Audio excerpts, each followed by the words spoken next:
Es quizás entre las dos guerras cuando se ha escrito la página más negra de nuestro siglo. Después de la carnicería del 14-18, los hombres, aprovechándose de la inquietud nacida de la revolución bolchevique, recurren a regímenes de autoridad para instalar un nuevo orden político y social, la dictadura.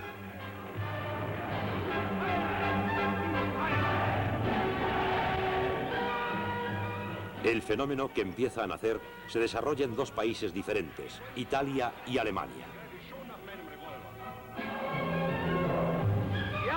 Mussolini y luego Hitler, acariciando las pulsiones más bajas de sus compatriotas, manipulando las masas, predicando la violencia, utilizando la ley del más fuerte, toman el poder soñando en conquistar el mundo.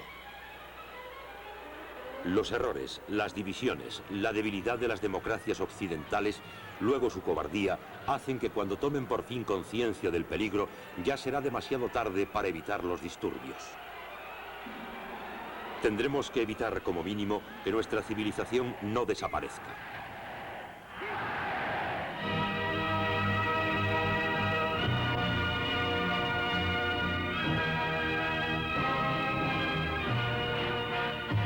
Los grandes días del siglo. 1 de septiembre de 1939. Dictadores.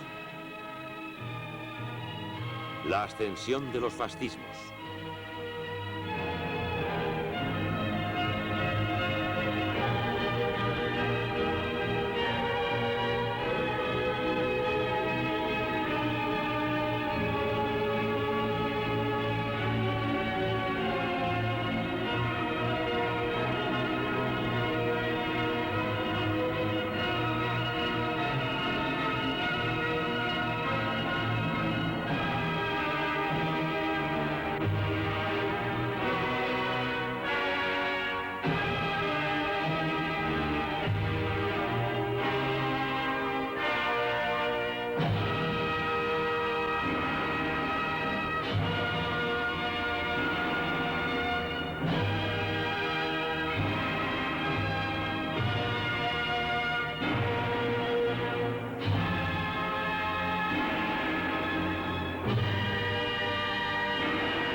Los grandes días del siglo.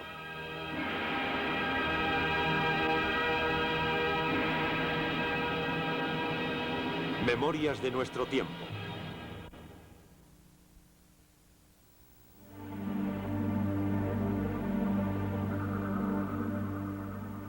En 1919, Europa, que ha perdido en la guerra 8,5 millones de hombres, está en la ruina.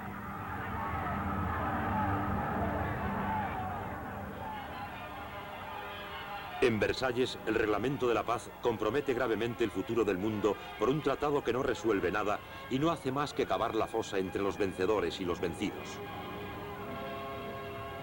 Los nacionalismos están exacerbados. En Alemania se habla de puñalada por la espalda. En Italia se habla de victoria mutilada. Es precisamente allí donde las armas hablarán de nuevo. Más aún por sus discursos que por sus escritos, el poeta Gabriele D'Annunzio ha explotado el sentimiento nacionalista de sus compatriotas.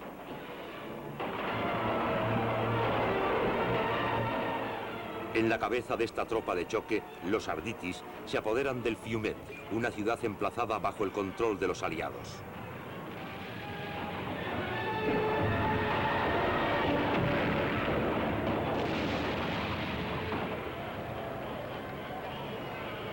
Gabriele D'Annunzio instala allí un estado autoritario y corporativo en el cual se sabrá inspirar el maestro del fascismo.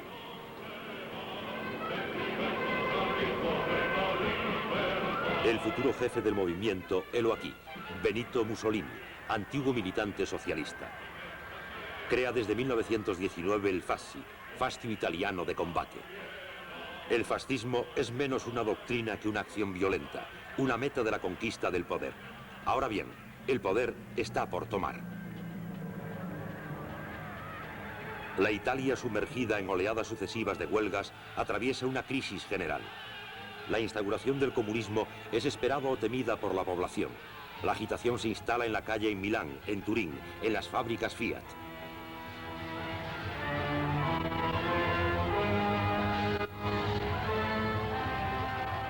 Los fascistas se hacen entonces boicoteadores de huelgas, sostenidos por los industriales y grandes propietarios. No se mueven ni el poder ni el ejército. Mussolini se aprovecha hábilmente de las circunstancias. Retira la parte revolucionaria de su programa y lanza sus camisas negras al asalto de todo lo que tiene algún parecido con la izquierda.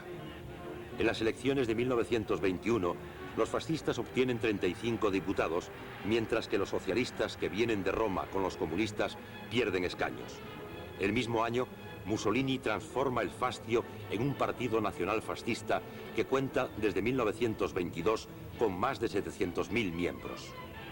En octubre, convencido por Balbò, decide lanzar sus camisas negras a la conquista de la capital. Es la marcha sobre Roma que se parece más a un desfile que a un asalto. Esta hubiera podido ser fácilmente dispersada por el ejército si Víctor Manuel III hubiera decidido firmar el decreto de estado de sitio.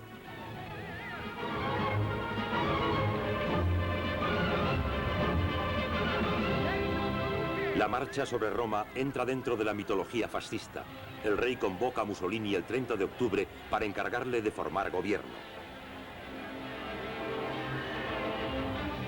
Mussolini, nuevo presidente del Consejo, respeta ante todo las formas parlamentarias, creando en 1923 la milicia fascista y el Gran Consejo Fascista, órgano supremo del Estado, pero sobre todo hace promulgar una ley electoral que le asegura automáticamente una amplia mayoría en la Cámara y en el Senado, más del 65% de los votos. Pero en 1924, un diputado socialista, Matteotti, quien había denunciado en un discurso ruidoso los trucajes y las ilegalidades fascistas, es asesinado. El escándalo es inmenso y casi hace caer a Mussolini, quien es salvado una vez más por el rey, aprovechándose de ello para reforzar su poder. Desde finales de 1925, el presidente del Consejo se convierte en el Duce. Él puede legislar por decretos ley sin ni siquiera consultar con sus ministros. Los partidos son prohibidos. Una policía secreta se ha creado. La violencia es sistemática, la libertad de prensa suprimida.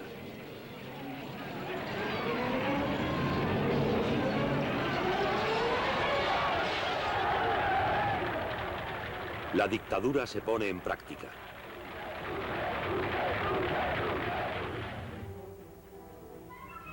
En Alemania, el nazismo nace inmediatamente después de la guerra, sobre todo por las humillaciones de la derrota y las ideas en expansión de que el país no puede ser vencido de ninguna otra manera que por una sacudida en el interior, por una revolución. A la abdicación de Guillermo III ha sucedido la proclamación de una república socialista. Pero los dos líderes espartaquistas, Carlos Liefeld, que quería importar en Alemania el marxismo, y Rosa Luxemburg, que milita igualmente para la revolución, son asesinados en el transcurso de una semana sangrienta. La República de Weimar no tendría lugar si no hubiese sido por una alianza con los militares. Desde el principio, el régimen se condena a él mismo, aceptando las cláusulas del Tratado de Versalles, considerado como un dictado por la opinión pública alemana. Alemania está al borde del abismo. Es entonces cuando un hombre salido de lo desconocido entra en escena. Se llama Adolf Hitler y su vida turbulenta se asemeja extrañamente a su época. Nacido en Austria, fracasa en sus estudios artísticos en Viena, una ciudad radiante de intelectualidad y cultura. Comienza a odiar a los judíos que viven en gran número allí. Descubre con fascinación 1914 la guerra, es decir, la violencia. Ellos ya no se abandonarán durante 30 años. En 1919 se adhiere a un grupo que él mismo rebautiza Partido Obrero Nacional Socialista Alemán. Ha hecho adoptar la cruz gamada y crea una milicia, las SA. Durante ese tiempo, en el estado del Rin, en el Ruhr, desmilitarizado, la situación es explosiva. Abundantes agitaciones han tenido lugar. Los franceses, para restablecer la calma y responder al no pagamiento de las reparaciones previstas en el Tratado de Versalles, ocupan la región y replican a los atentados o a la resistencia fascista con más de 150.000 expulsiones que harán desbordar las exasperaciones en todo el país. El año 1923 es dramático para una Alemania en crisis. La miseria es general, principalmente para los obreros. Los rentistas y los jubilados están arruinados. La inflación permite a los industriales concentrarse y batir nuevos imperios. El marco está alocado. A principios del año, el dólar a 18.000 marcos en el 1 de noviembre valdrá 8 millones. La agitación aumenta todavía más. Los conflictos se multiplican. Los comunistas hacen degenerar las manifestaciones en motines para intentar restablecer una república obrera. La extrema derecha, al mismo tiempo, utiliza la situación. En Múnich, en noviembre de 1923, Hitler intenta un golpe de fuerza. Es un fracaso. Es detenido y condenado a 5 años de prisión. Es aquí donde escribe Mein Kampf, Mi lucha, que se basa en una única idea trágicamente simple. El mundo no es más que una jungla donde el más fuerte gana. La raza blanca, principalmente la raza aria, es superior a todas las otras, particularmente a la raza judía, que corrompe la humanidad y que debe ser eliminada. Es el alemán el que debe convertirse en el jefe de la tierra por un solo medio, la guerra y sobre todo contra Francia, responsable de la derrota. Todo el pensamiento de Hitler está resumido en Mein Kampf, Mi lucha, y cuando el libro aparece en 1925, nadie lo tomará en serio, nadie. En Italia, Mussolini pone en práctica las instituciones fascistas. La idea es simple, encuadrar a la población para explicarle durante toda su vida los buenos principios. El joven italiano es tomado en cargo desde la cuna. A partir de los 4 años ya está integrado en organizaciones. Ante todo, hijo de la loba, un recuerdo de la historia romana, el niño es reclutado así en los Valillas, donde recibe una formación premilitar resumida en la divisa creer, obedecer, combatir. El uniforme fascista es obligatorio.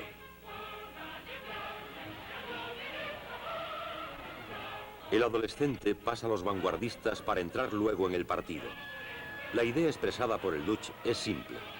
Yo tomo al hombre desde la cuna y ya no lo abandono hasta el momento de su muerte, momento en el que lo devuelvo al paso.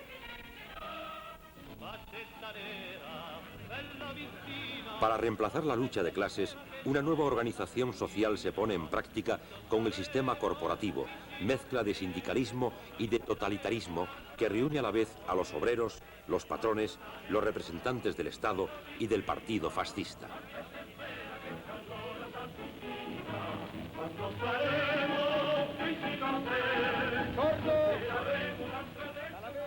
En el plano económico se impulsan enormes trabajos que Mussolini inaugura esperando que vayan a resolver el paro.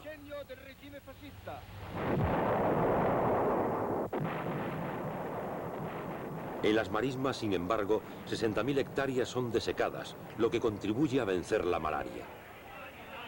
La batalla del trigo, que dura 6 años, es destinada a permitir la autonomía agrícola de Italia y a promover las virtudes de la vida rural. Para sensibilizar a la población, el Duce, como otras muchas personas, participaba en la cosecha en camiseta y a veces con el torso desnudo.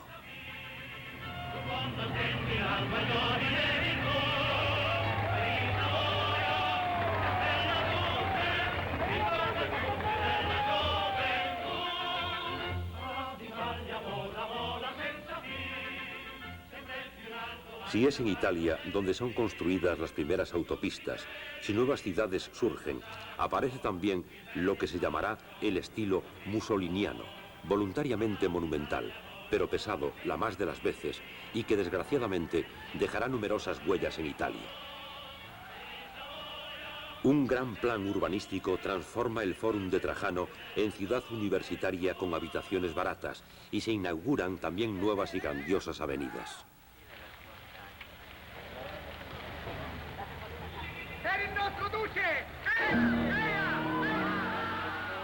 Todo eso en un espíritu de resurrección del Imperio Romano. Mussolini anuncia pomposamente el advenimiento de una tercera Roma después de la de los emperadores y la de los papas. Todos los medios son buenos para intentar erradicar la dictadura en una visión milenaria de la historia. La expansión territorial es un tema prioritario del fascismo. El Mediterráneo se convierte en los discursos en un lago italiano, el Adriático en el Mare Nostrum, nuestro mar. Mussolini no aparece más que vestido de militar para anunciar que la guerra es para el hombre, lo que la maternidad para la mujer, y que el siglo XX será el siglo durante el cual Italia tomará la dirección de la humanidad. Mientras se espera eso, la propaganda funciona a la perfección.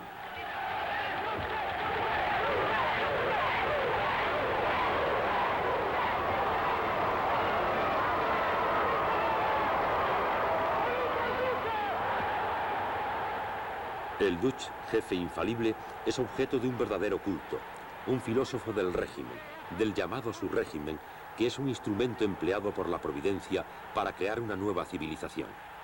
La divisa mayor del régimen resume todo. Mussolini tiene siempre razón. Por otra parte, él mismo acaba por creérselo.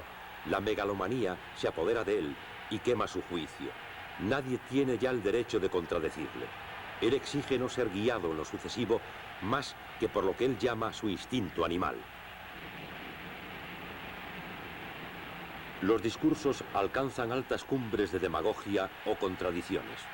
En una misma frase, declara que los fascistas son aristócratas y demócratas, conservadores y progresistas, reaccionarios y revolucionarios, legalistas e ilegalistas. Guardia del corpo! Voi siete soprattutto, e volete essere, la guardia del corpo della rivoluzione e del regime fascista. Qualche cosa che sia incagliato e forse spezzato.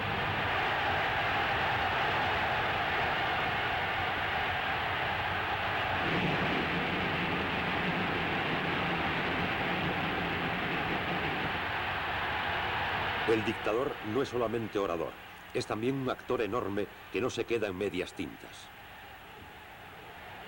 Gestos grandilocuentes, mímica, pausas ventajosas, muecas, todo hay de eso. El pueblo está fascinado por el idólatra. Las madres le piden que bendiga a su hijo.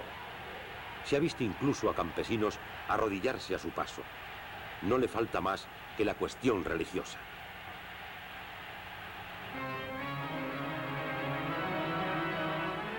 Desde hace mucho tiempo ha renunciado al anticlericalismo desde el principio para sostener las virtudes familiares, lo que le ha valido las buenas gracias del Vaticano. En 1929, en el marco de los acuerdos de Letrán, el Papa acuerda de no poseer más la ciudad del Vaticano a cambio de 4 millones de liras. El divorcio es abolido, la enseñanza religiosa es introducida en la escuela, pero sobre todo el Papa y la opinión internacional concluyen diciendo que el fascismo se beneficia de la bendición pontificia. En Alemania, las tropas francesas evacúan el Ruhr conforme a los acuerdos internacionales. Se puede creer entonces que un período de estabilidad y de reconciliación europea se instala. En realidad, no había nada de eso, y la ocupación y luego la evacuación del Ruhr habrán siempre servido para hacer estallar el sueño nacionalista alemán. Después de su condena por el golpe de fuerza en Múnich, Hitler ha sido agraciado, al cabo de 6 años de prisión, pero él ha retenido la lección y se ha decidido esta vez a conseguir el poder por vías legales, basando su propaganda en los alardes militares, los desfiles, las peleas y las provocaciones en las reuniones políticas.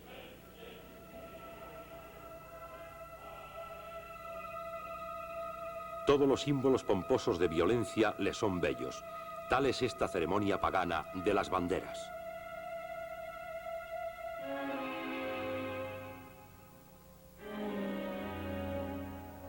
Una vez más, los acontecimientos van a estar del lado de Hitler. El crack de Wall Street desencadena en 1929 una crisis económica mundial que sacude a Alemania como un golpe de látigo. Los americanos repatrian sus capitales y la caída de las exportaciones sumerge de nuevo el país en la miseria. Se desencadenan pánicos en la banca, las fábricas cierran sus puertas, 1/3 de la población alemana es afectada. El número de parados pasa de 2,5 millones en 1929 a 6 millones en el invierno de 1932-1933. Frente a la desesperanza, no les queda más que enrolarse en las secciones de asalto de las brigadas comunistas. Una vez más, el desorden es aprovechado por los extremistas de derechas y de izquierdas. Hitler, apoyado por industriales bien decididos a parar el comunismo por cualquier medio, explota todos los descontentos y orienta su propaganda nacionalista hacia el rechazo del pago de reparación del Tratado de Versalles, el antisemitismo y la xenofobia. Los partidos de izquierdas que desfilan por las calles constituyen igualmente su blanco. Resultados. En 1930, en las elecciones legislativas, los diputados nazis pasan de 12 a 107. En 1932, Hitler, que ha podido en ese tiempo nacionalizarse alemán, se presenta a las elecciones presidenciales frente a Hindenburg. Hace su campaña con un estilo nuevo para la época. Recorre Alemania en todas las direcciones, pronunciando 3 o 4 discursos por día delante de masas considerables y cada vez más fascinadas. Recoge cerca de 13,5 millones de votos, es decir, el 37% del sufragio.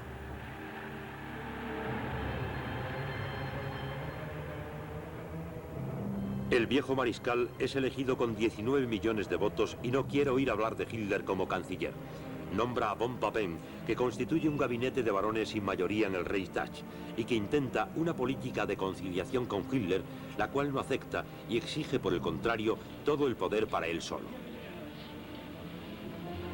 Las elecciones de julio dan a los nazis 230 diputados que constituyen entonces el primer partido de Alemania. Pero Hindenburg rechaza siempre el designar a Hitler.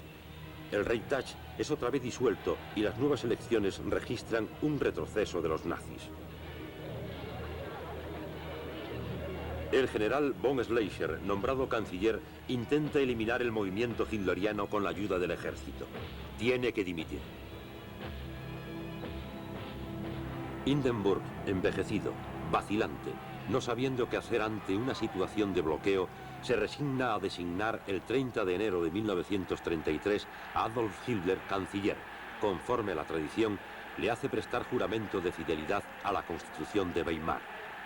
En realidad, la República se está muriendo. La noche de la victoria es un desfile triunfal. Bajo las ventanas de la Cancillería, un gigantesco desfile con antorchas canta. Hoy Alemania es nuestra. Mañana será el mundo.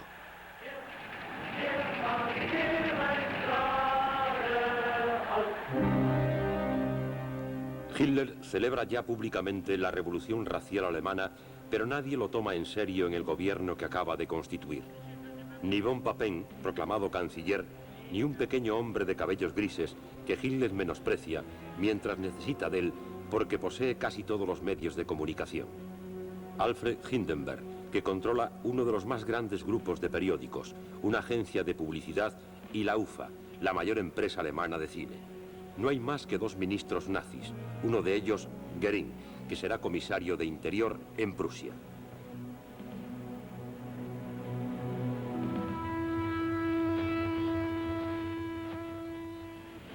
El 27 de febrero de 1933 sobreviene el incendio del Reichstag, como si fuera por casualidad en el mejor momento para Hitler, que se aprovecha de ello desde el día siguiente y hace firmar a Hindenburg un decreto que suspende las libertades fundamentales. El 5 de marzo, durante las elecciones legislativas, los nazis ganan 93 escaños, pero no alcanzan la mayoría absoluta. Los socialdemócratas y los católicos poseen aún la mayoría de los votos. El viejo presidente Hindenburg no se hace ilusiones. Ha comprendido que nada parará a Hitler, que desde el 23 de marzo obtiene del Reichstag plenos poderes. Göring, en lo sucesivo, delante de este Parlamento, podrá afirmar los nuevos derechos de la nación alemana.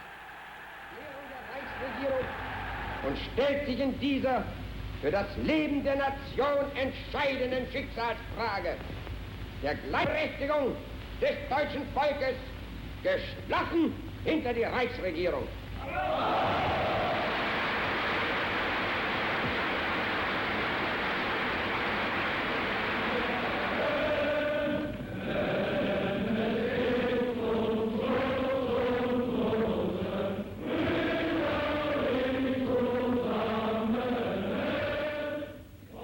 Tan estremecedor como pueda esto parecer hoy, Hitler tranquiliza a los alemanes. Pasa por un patriota sincero que va a barrer el régimen impotente de Weimar y devolverle a Alemania su grandeza pasada. En realidad, es la peste negra a la que llega.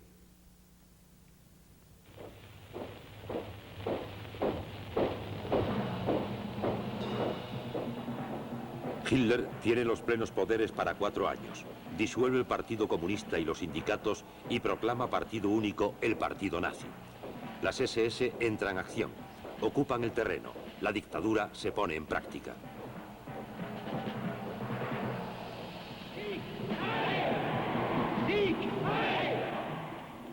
Alrededor del canciller, en las reuniones públicas no hay más que uniformes, los del ejército y los de los nazis. El Ministerio del Reich para la Educación del Pueblo y de la Propaganda es confiado a Goebbels, hombre pequeño, patizambo, excepcional manipulador de masas que dará al régimen una dimensión fanática y religiosa. Primera etapa, la puesta en vereda de los intelectuales y ante todo la de los artistas, de los escritores y de los poetas. La universidad es depurada. En todas las grandes ciudades se queman en las plazas públicas los libros de autores marxistas, pacifistas y sobre todo judíos. Por ejemplo, el célebre poema de Heine, La Lorelei, será declarado de autor desconocido en las nuevas ediciones escolares.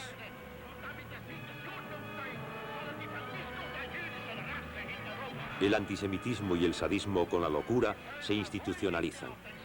Las primeras persecuciones aparecen a partir de 1933. Después de los actos salvajes que han seguido a la toma de poder, una acción nacional de boicot es organizada contra los profesores, los estudiantes, los abogados, los médicos y los comerciantes judíos. Las medidas preconizadas por Hitler en el Mein Kampf empiezan a ser sistemáticamente aplicadas.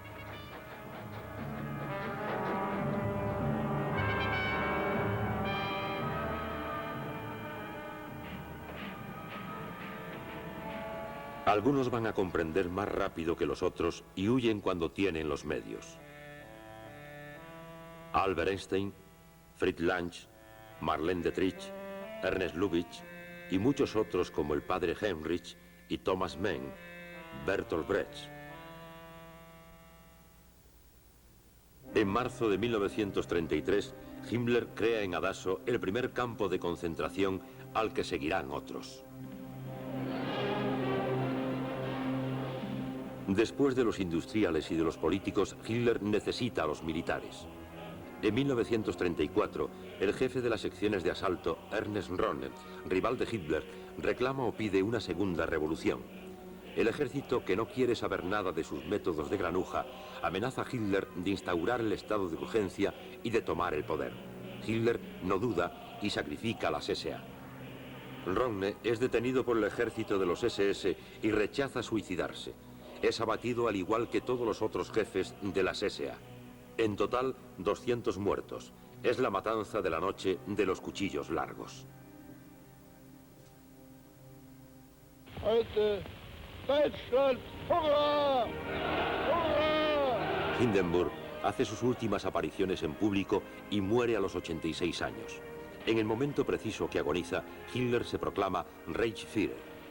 Ningún hombre tuvo nunca tanto poder concentrado en sus manos. Es el Führer, el canciller, el presidente del Reich, el presidente del pueblo, el jefe del Estado. Alemania es él. Alrededor del Führer, los compañeros de los primeros días poseen todas las palancas del poder. Deutschland, wie Deutschland immer wieder herniedersteigen. Und dass man die Wahrheit über Deutschland für uns, unser Oberster, Hauptmann auf den Baustellen, für die Einführung der allgemeinen ganz Deutschland erfasste und für den deutschen Ex. Die Reinheit seiner Rasse hält. Hitler Organiza un plebiscito que le da cerca del 90% del sufragio. Puede realizar todas sus voluntades, ejercer toda su autoridad. Lo hace particularmente gracias a sus excepcionales dotes de orador. Consigue con sus discursos crear un maleficio que se apodera de todos sus oyentes.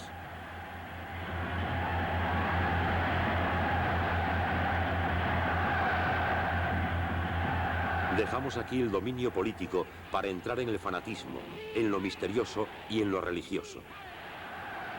Hitler ha estudiado profundamente sus gestos, su entonación, sus efectos, lo que no le impide improvisar durante horas.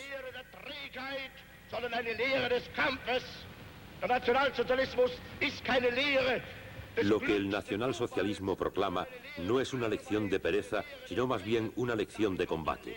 El nacionalsocialismo no es una lección de felicidad, sino más bien una lección de trabajo y de perseverancia.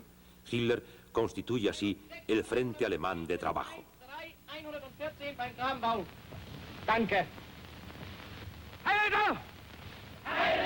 Lassen Sie weiterarbeiten. Weiterarbeiten! Hace abrir con los dignatarios del régimen campos de trabajo cuyo fin es simplemente el de reclutar, adoctrinar y luchar también contra el paro, que alcanza en Alemania en enero de 1933 6 millones de hombres.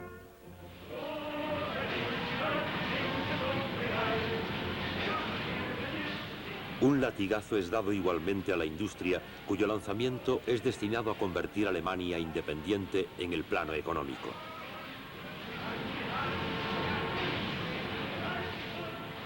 Desde el principio del nazismo, Hitler había comprendido que podía contar con los banqueros y los industriales. Alfred Kropant pondrá su imperio al servicio del régimen.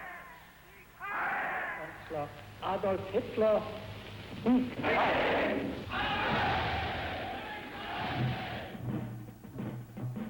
Los progresos de la industria son tales que su producción se doblará en menos de 7 años. Desde 1938, el paro será totalmente resuelto. A partir de 1934, Hitler lanza un programa de autopistas para la defensa civil y militar. Ocupa a más de 15.000 obreros. En 1939, la red alcanzará 3.000 kilómetros.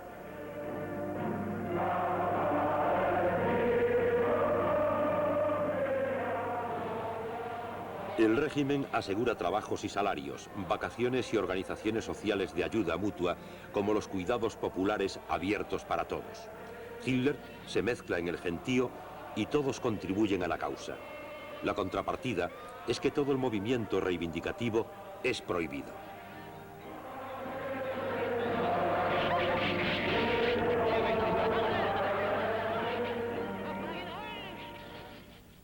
¿Quién tendrá razón?, dirá un día. ¿El iluminado o los otros?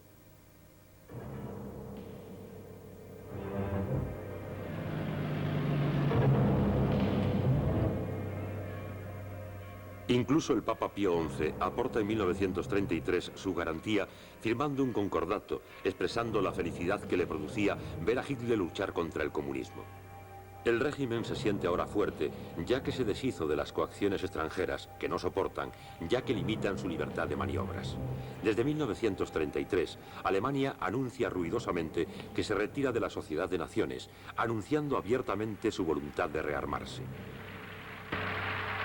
Die Bestrebungen unserer Zeit zu einer den technischen Umwälzungen entsprechenden sozialen Ordnung zu gelangen, sind an einem kritischen Punkt angelangt, der durch die Wirtschaftskrise und tiefgreifende Änderungen des politischen und wirtschaftlichen Aufbaus vieler Staaten gekennzeichnet ist. A pesar de las sonrisas protocolarias de Ginebra, el contencioso a propósito de Austria pesará mucho sobre el primer encuentro entre Hitler y Mussolini en Venecia. Mussolini, muy cercano de Dollfuss, desconfía de Hitler y la entrevista entre los dos dictadores es un fracaso completo.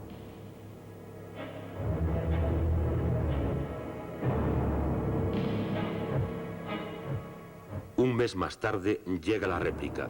Unos terroristas nazis asesinan a Dollfuss. Wir als den Vertreter meiner Heimat Garros niega toda responsabilidad y Mussolini impide un primer Angelus enviando las tropas a lo largo de Bremer. Entonces Hitler se vuelca hacia el oeste, se vuelca hacia la Saar. Das Saargebiet müsste zweckmäßigerweise zu Frankreich fallen. Ich weiß, dass kein wirklicher Deutscher jemals seine Stimme dazu gibt. En nombre de los principios nazis, de la reunión de toda la población germánica y conforme a las cláusulas del Tratado de Versalles que dicen que hay que organizarse haciendo votar a todo el mundo, los resultados no necesitarían comentarios. El 82% al menos de los electores se pronuncian por un acercamiento a Alemania. Es un enorme éxito para Hitler y a partir del día siguiente el saludo hitleriano es enseñado a los escolares arreses.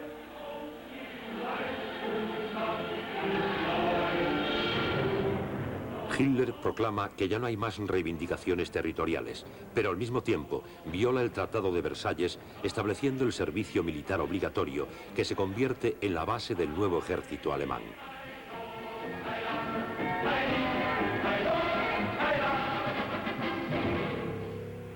Los franceses, los británicos y los italianos deciden entonces reunirse en Estrés para estudiar las medidas a adoptar. Las discusiones duran varios días sin alcanzar ninguna decisión. La Sociedad de Naciones está atrapada. De hecho, el rearme alemán es aceptado. Notre politique internationale, celle que nous venons de réaliser avec nos amis anglais et italiens, n'est dirigée contre aucun pays. Nous demandons la sécurité pour tous. Nous voulons la réconciliation nécessaire de tous les peuples. Mussolini, por su parte, persigue su sueño de grandeza. Quiere conquistar Etiopía. Estima que Francia e Inglaterra, las dos principales potencias coloniales del mundo, no tienen lecciones que darle. Se aleja de sus aliados haciendo estallar la guerra. Los negros, a través de sus representantes, protestan con una gran dignidad. Les peuples de couleur verront dans cette action guerrière une menace de leur culture propre et sous l'exergue de la civilisation, la menace de leur existence. Leur foi dans la mission civilisatrice de l'Europe sera dès lors détruite et leur confiance perdue.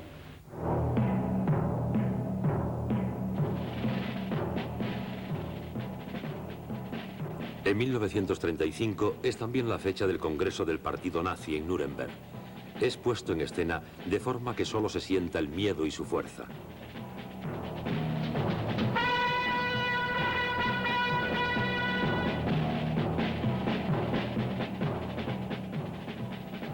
Hitler presenta la ley sobre la ciudadanía alemana y la ley sobre la salvaguardia de la sangre y del honor alemán. No puede ser considerado como ciudadano alemán más que el súbdito alemán o con parentesco con la sangre alemana. La ciudadanía alemana no es dada más que por un certificado de nacionalidad. Toda unión entre un ciudadano judío y un ciudadano alemán o parentesco es prohibida. Toda relación extraconyugal entre judío y alemán o parentesco es prohibida. Le es prohibido a los judíos emplear bajo su techo a mujeres alemanas de menos de 45 años. Le es prohibido a los judíos enarbolar la bandera del Reich y ensalzar sus colores.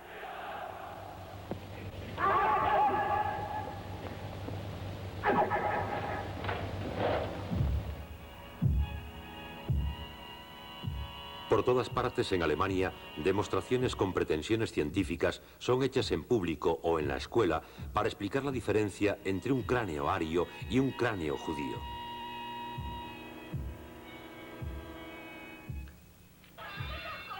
En cuanto a las mujeres portadoras de la raza aria, tienen que recibir ellas también un adoctrinamiento y una educación militar.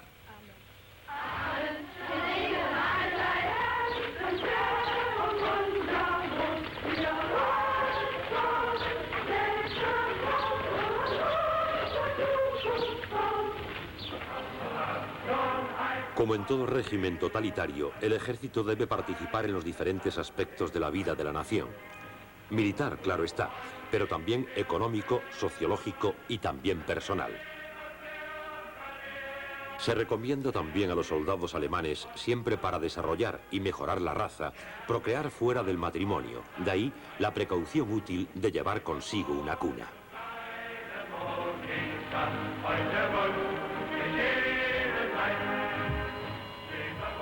Himmler, por su parte, pide a las mujeres prestarse a los deseos de los Banfeners sin permiso.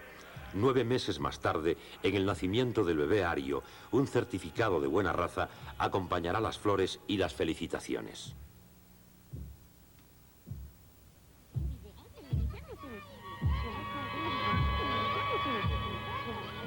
Desde su más tierna edad, el niño que pertenece a la raza superior es cogido en brazos y educado, reclutado.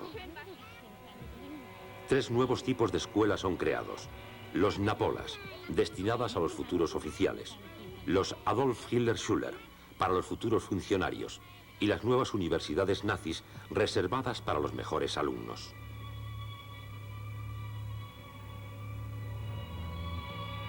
Los efectivos de la juventud hitleriana pasan de 100.000 en 1932 a 3 millones en 1935. El momento culminante será el juramento a Hitler, que tiene lugar en una ceremonia casi religiosa, destinada a marcar a perpetuidad a los participantes.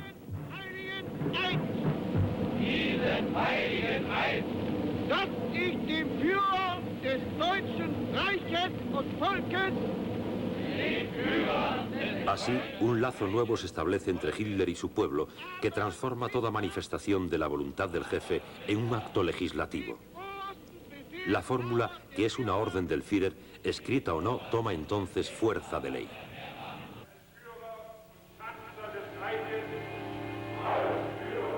Nadie se escapa.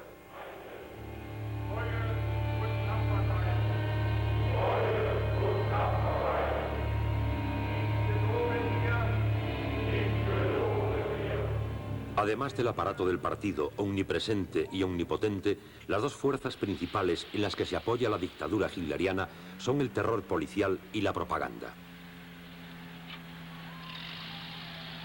El régimen no se contenta por controlar la prensa y la edición. Utiliza de lleno las nuevas técnicas de comunicación que son la radio y el cine. No hay ni un solo desplazamiento de Hitler que no sea seguido por varias cámaras.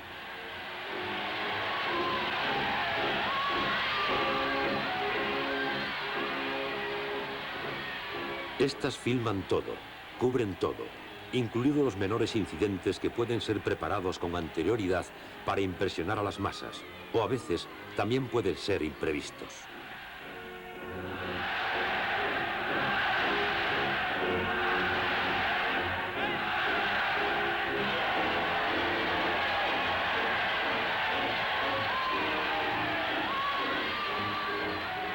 Es la cineasta Helen Zimstal quien está encargada de poner en imágenes con enormes medios estos desfiles gigantescos donde el jefe está en contacto directo con la masa.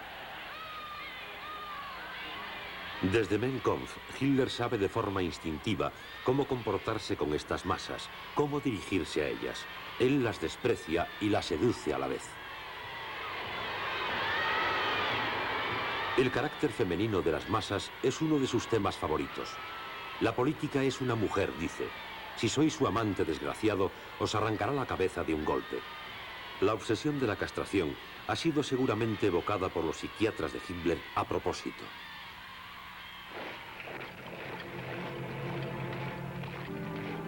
La gestión del terror será la verdadera obra del Reichsführer.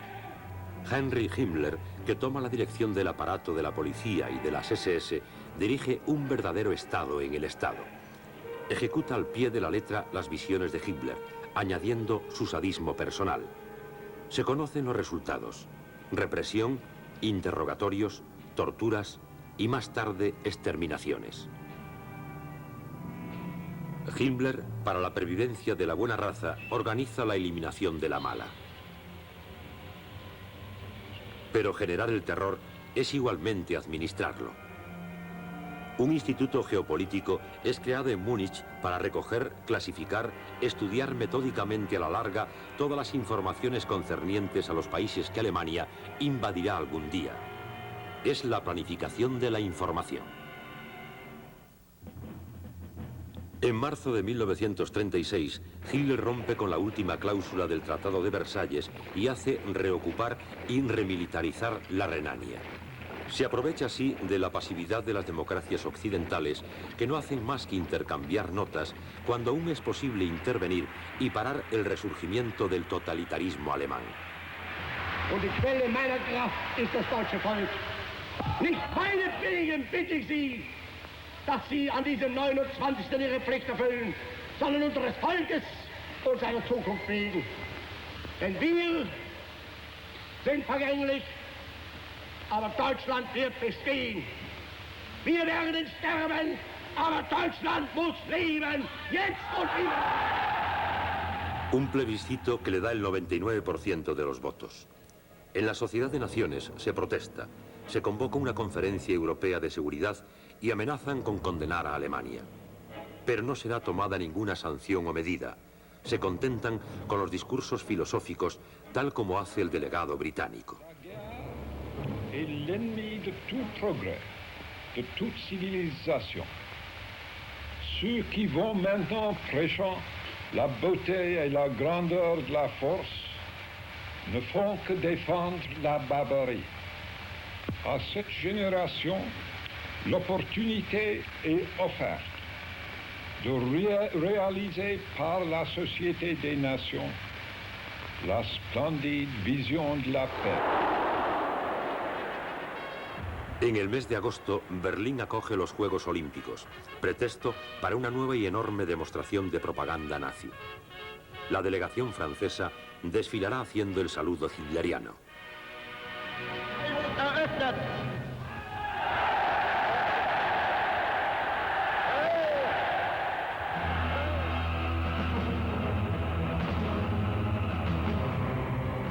El rearme de la Wehrmacht se acelera de una forma irremediable y la guerra civil de España va a permitir a los alemanes probar su nuevo material. En septiembre de 1936, Goben declara la guerra a los industriales alemanes. La batalla que no vamos a tardar en librar exige una capacidad de producción colosal. Estamos en el umbral de la movilización. Ya en guerra, la única diferencia es que los tiros no han sido todavía disparados. La Marina se ve reforzada, aunque Hitler sueña aún con una alianza con Inglaterra, a quien está dispuesto a dejar la dominación de los mares para reservarse la dominación continental. Lo que él no sabe es que Winston Churchill llegará pronto al poder. Hitler necesita un aliado. Será Mussolini, que no ha perdonado a Francia ni a Inglaterra de haber sido condenado por la SDM. Propone a Hitler un eje Roma-Berlín. El Dutch, que había tratado al Führer de loco y degenerado sexual después del asesinato de Dollfuss, es esta vez fascinado por la muestra del poderío alemán. Anuncia a Hitler que va a promulgar la ley antisemita.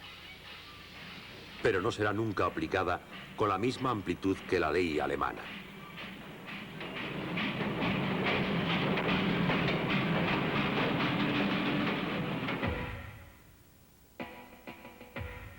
El otro gran proyecto hitleriano, anunciado también en el Mein Kampf, está a punto de realizarse. La conquista de un espacio vital en las tierras del este europeo, sobre todo en las regiones donde existen, aunque en minoría, poblaciones germánicas que Hitler no soporta que no estén unidas a Alemania.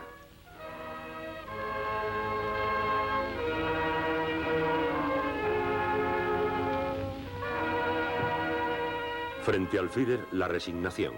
Las divisiones aparecen, pero todo el mundo hace como si creyeran en la paz. Nous sommes tous d'accord pour servir la cause de la paix. Nous sommes tous d'accord pour organiser une sécurité égale dans les conditions égales. We are all at one in trying to serve the cause of peace. Because peace, not only in Europe, in the whole world, they are all in full agreement. Nous sommes tous pour servir la paix. El mismo Gabol se atreve a hablar de paz.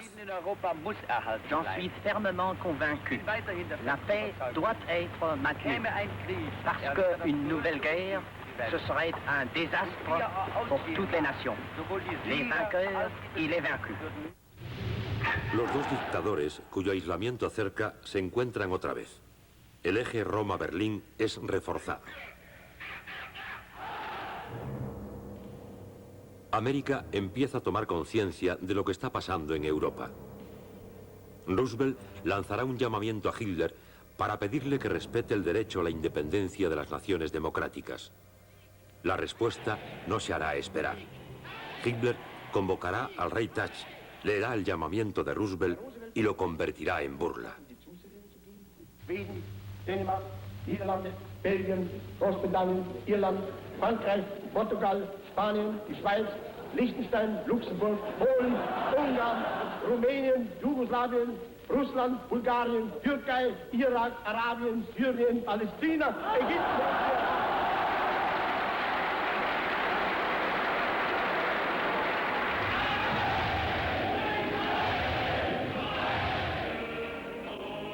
La noche cae sobre Alemania.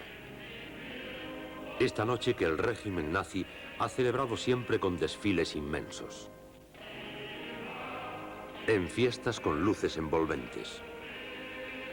Donde se ejerce la liturgia de una nación fanatizada por su jefe.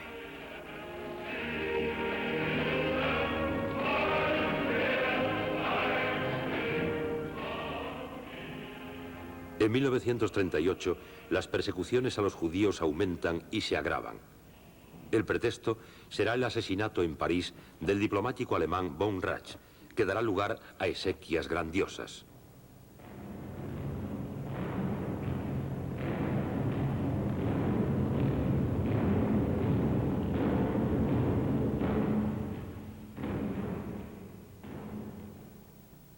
El conjunto de los bienes pertenecientes a los judíos alemanes es publicado. Gabol hace adoptar nuevos decretos, indicaciones sobre el carácter judío de los asuntos comerciales, supresión de todos los médicos y abogados judíos, obligación de todo judío de añadir a sus nombres Sara o Israel, entrega de nuevos pasaportes que llevan la letra J, expulsión de 17.000 judíos polacos que vivían en Alemania. Las violencias han llegado al paroxismo el 9 y el 10 de noviembre. Los pogromos son organizados en toda Alemania. En Berlín, la población quema sinagogas, destruye y roba comercios, profana cementerios. Más de 25.000 judíos son arrestados. Es la noche de cristal. Al día siguiente, el Reich exige el regulamiento de 1 millar de indemnizaciones. Los judíos están proscritos en las escuelas superiores, en los transportes públicos y en los museos. La cultura nazi, claro está, no puede ser más que aria, reservada a los arios y exclusivamente consagrada al culto de su jefe. Y cuando el Führer inaugura un museo, quizás no sea más que para contemplar su propia imagen.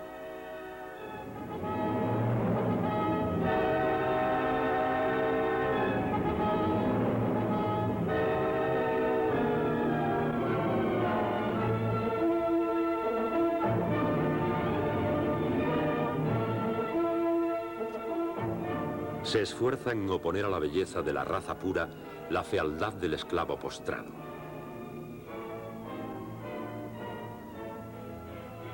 La Alemania nazi se hunde en la desmesura y la locura.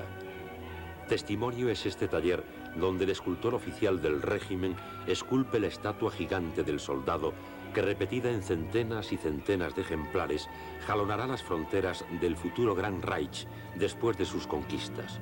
Así, el visitante comprenderá que penetra en el imperio del dueño del mundo.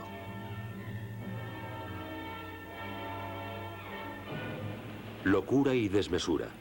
Una guerra mundial va a empezar. Joachim Fest, historiador alemán, ha escrito: la vida de Hitler no valdría apenas una descripción si en él no se encontrasen circunstancias que sobrepasaran su persona, y si su biografía no fuera constantemente un trozo de la biografía de la época. Por su naturaleza, estaba volcado a una obra de destrucción en la que su propia persona no estaba ni siquiera excluida.